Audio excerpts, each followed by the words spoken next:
Hey, what's going on, y'all? Welcome back to the channel. In today's video, I'm going to be breaking down and giving my official prediction for Sean Strickland versus Dricus Du-Plessis. I cannot wait for this matchup. Let's get right into it. I'm going to start by discussing Dricus Du-Plessis, then move on to Sean Strickland. So let's get right into it. Dricus Du-Plessis is currently the number 2 contender in the middleweight division. His record stands at 20 wins, 2 losses, 0 no contests, 0 draws, whatever. And he is on an absolute incredible win streak. His most recent win came at UFC 290. In the, I believe it was the featured fight. He absolutely systematically dominated Robert Whitaker and finished him in the second round. I picked Dricus Du-Plessis on verdict via second round TKO. I could not be happier with my prediction. So I'm going to start by discussing Dricus Du-Plessis' strengths and then move on to his weaknesses. Starting with his strengths.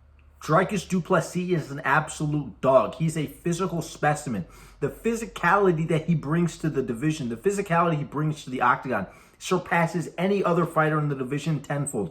Jared Cannonier is probably the only guy in the division, outside of maybe Alex Pereira before he moved up, that can compete with him when it comes to the physicality he brings to the octagon. He is a presence in the octagon, and he is a presence to be feared. Dricus Du-Plessis is a very well-rounded fighter, very good jiu-jitsu, good wrestling. Of course, sometimes his takedowns can be sloppy and this and that, but his jiu-jitsu is his bread and butter. The moment he gets on top of you, he's controlling you, he's landing vicious ground and pound, and he's looking for submissions. On the feet, he looks to march forward, land nasty counter shots, and even offensive shots while staying defensively sound, mixing up to the body, mixing up to the head, the legs, and attacking you with a well-rounded tool bag. The best word to describe Dricus Du-Plessis is nasty. And that doesn't just mean in a positive, it also means in a negative. Dricus Du-Plessis has one of the ugliest fight styles I've ever seen in my entire life, but he makes it work. Everyone doubted Dricus Du-Plessis going into the Robert Whitaker fight, including myself on my channel. Of course, I changed it for my final prediction right before the fight, literally minutes before the fight. But early prediction and the prediction I did on this channel, I predicted Robert Whitaker to win. And the reason why is because I saw these things where Dricus Du-Plessis, he looked sloppy and this and that. After rewatching his fight with Robert Whitaker, I can confidently say Dricus Du-Plessis is one of the best strikers in middleweight history.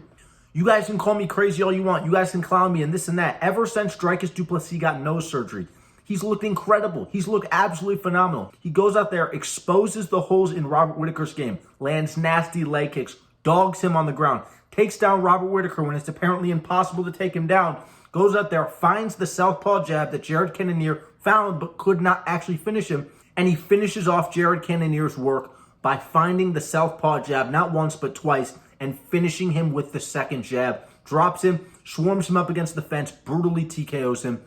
Incredible performance. What can I say? He looked incredible. He ate some shots, primarily jabs and right hands, where he would just kind of eat them as he's kind of got his guard a little bit wider. He would just kind of eat them, shake back, and then look like he's fine. He didn't really get rocked by any of them. But Robert Whitaker's not a power puncher, so I'm not expecting Robert Whitaker to really rock you that badly with a jab or a straight right hand, as opposed to Dricus Du-Plessis, who can drop you easily with a jab, as he's now shown. As far as the holes in Dricus Du-Plessis' game, there are some. You know, even though people are hardcore Dricus fans and hardcore Strickland fans will say there's no holes in their favorite fighters' games, there are holes in Dricus Du-Plessis' game. One, the jab. Robert Whitaker was able to find that jab on him. Robert Whitaker was able to pepper him with that jab, and that's one of Sean Strickland's biggest weapons. Another weakness in Dricus Du-Plessis' game is going to be his cardio. Dricus Du-Plessis has always kind of had iffy cardio, whether or not his cardio is that good or not. The thing is we don't actually know.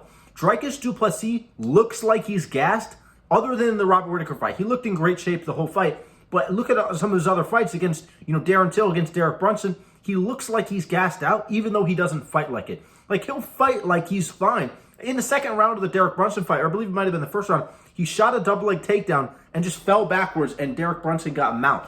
Now, he escaped mount, but still, these are really bad optics for a guy like Dricus Du-Plessis, and it looks like he's gassed, but then he doesn't fight like it. Then he fights like he's got unlimited cardio. He'll be swarming you, landing nasty shots, but then he goes, and you go, Dricus Du-Plessis is about to fall over from exhaustion like a Bus Magomedov against Sean Strickland.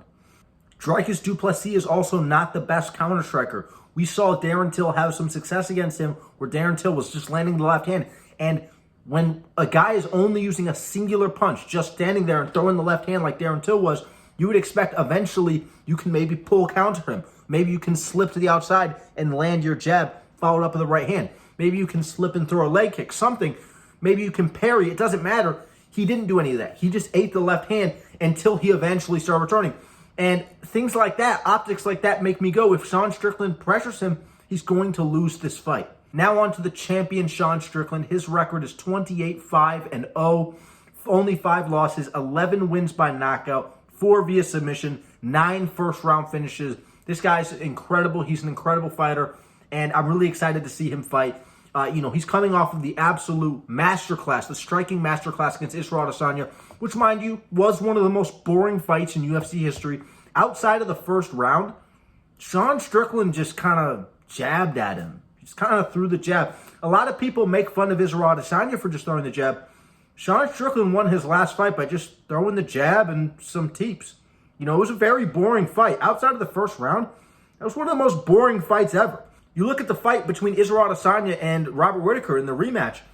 Israel Adesanya dropped him in the first round and then proceeded to jab at him for the next 5 or 4 rounds. Everyone calls that fight super boring, but that's the exact same thing as the Sean Strickland fight. Sean Strickland goes out there, drops Izzy in the first round, loses another round, and then wins the next 3. And that's pretty much the same thing that happened in the Israel Adesanya fight, but everyone goes, oh, that fight was so boring. And then Sean Strickland, oh man, masterclass. It's like, tactical genius, and then you guys seen that Twitter meme where it's like tactical genius and then idiot, and they show pictures of different. It's hilarious.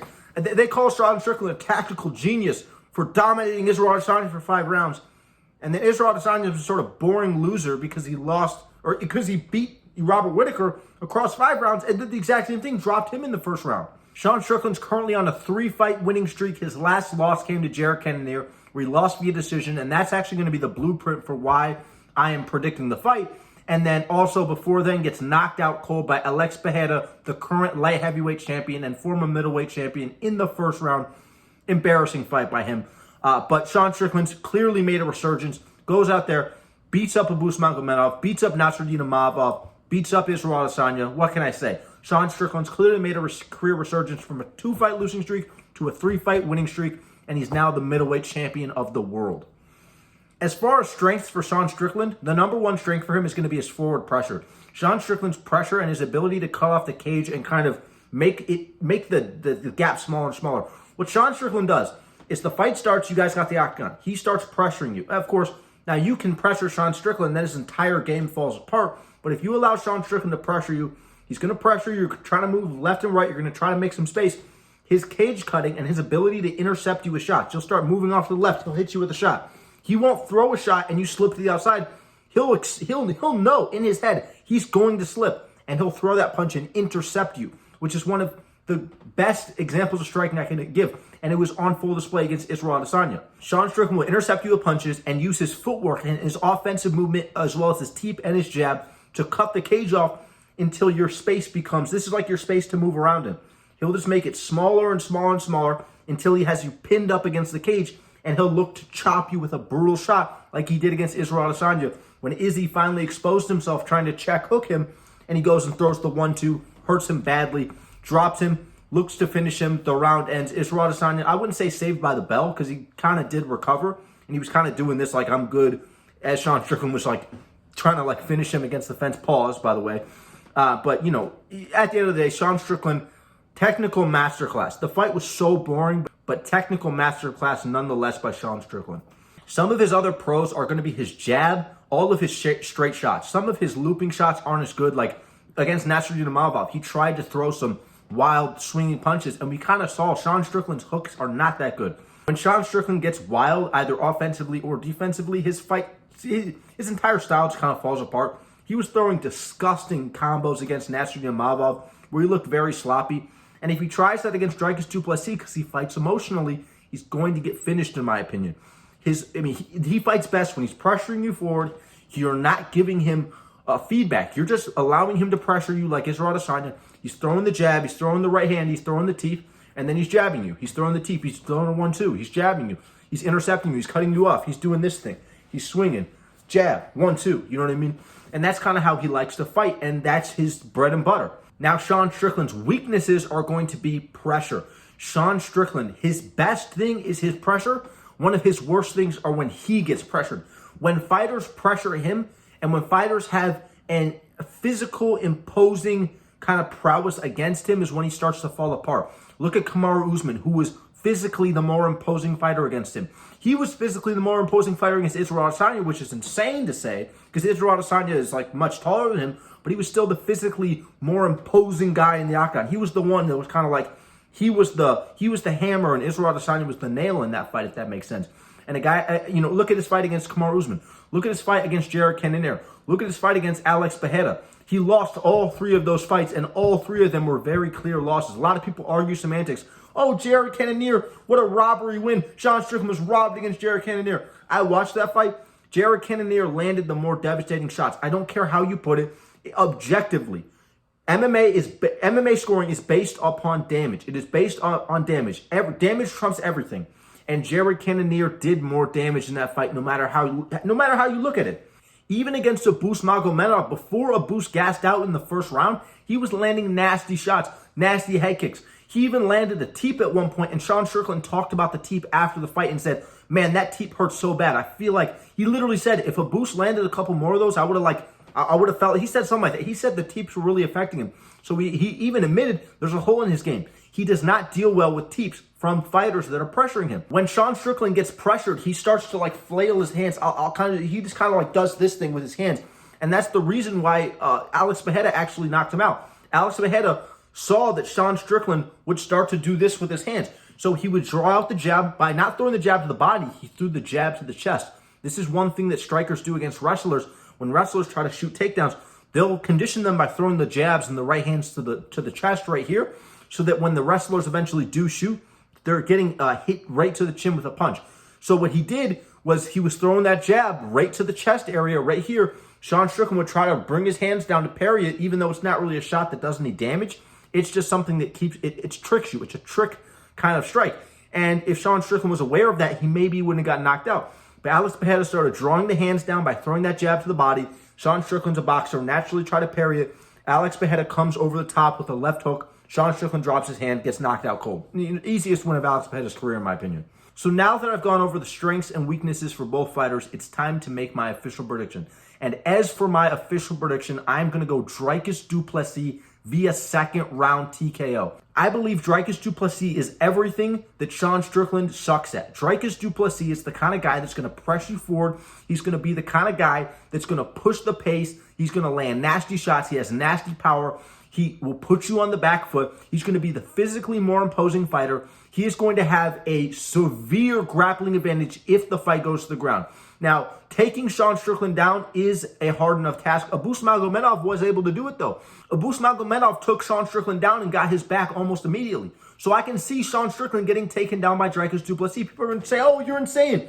Who is he defending takedowns from against? Remind me again, who is Sean Strickland defending these takedowns from? Because Abus Magomedov, who doesn't even have the best takedown defense, look what happened in Abus's last fight. Kyle Barajo was sprawling easily. Kyle Barajo was avoiding the takedowns.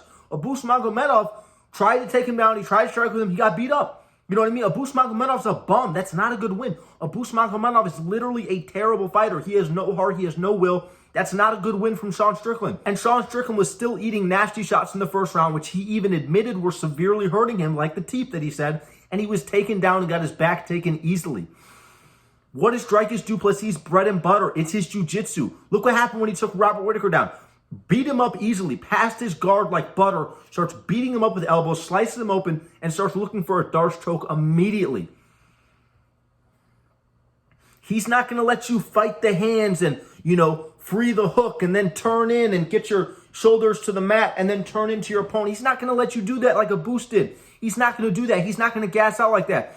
If he's on your back, if he's on Sean Strickland's back, he's going to be looking for a mount. He's going to be looking to, maybe flip him onto his side, get into more of a turtle position. He's going to be fighting for the choke immediately, landing punches. He's not going to sit there and let you kind of figure out the game plan. He's going to be attacking you like a swarm of bees, nonstop action.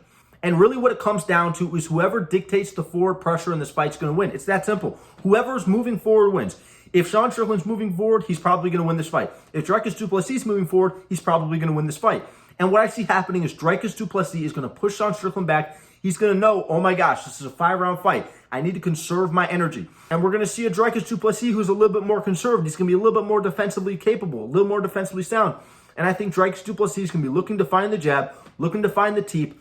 He's going to be pressing Sean Strickland backwards, and when Sean Strickland gets pressed, he does this thing with his hands where he kind of does like a cat fight almost. It's weird. He flinches a bunch. He gets very jittery. He just does this really quickly and kind of runs away from you. What happens when your hands are out here? Your chin is exposed. I think Dricus Du-Plessis is going to get into the pocket with a 1-2 that maybe doesn't land, and he's going to throw a 1-2. It's not going to land. Sean Strickland will be doing this, and then the 3. The lead hook is going to land. It's going to land badly. It's going to drop Sean Strickland. He's going to try to scramble up to his feet. Dricus Du-Plessis is going to be in position where he's up against the fence with kind of one hand on his head, uppercutting him. He's going to shoot a takedown. He's going to take him down. I believe he's going to beat him up like Charles Oliveira did to Beneil Dariush. And I believe Dricus Du-Plessis is going to finish him and become the middleweight champion. Let me know what you guys think down below in the comments. Leave a like. I'll see you guys in the next one. Thank you so much for watching. Peace.